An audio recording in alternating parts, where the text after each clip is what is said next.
sometimes being that like young and dumb is kind of good.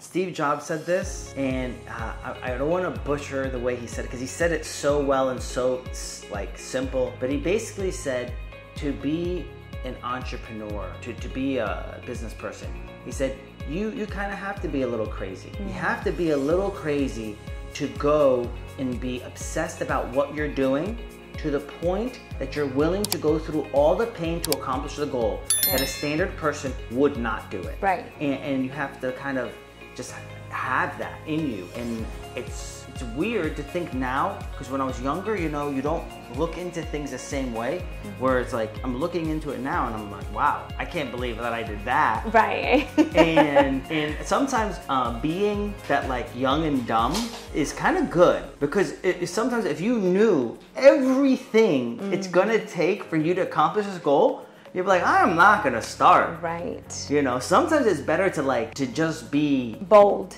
Bold. I was gonna say ignorant. well, but to not have that, exactly. Yeah, to not have all the details ahead of time. Yeah, and you're gonna need it, because once people know too much detail, they have that, like, I call it this double Dutch syndrome, where you're like just standing and you're like, is it the right time? Right. Is it the right time? Do I get and in? It's like never the right time. That's the one thing I also learned. Yeah. It is never the right time. So right. like, one day I'm gonna get into real estate. One day I'm gonna start investing. I was like, dude, just do it.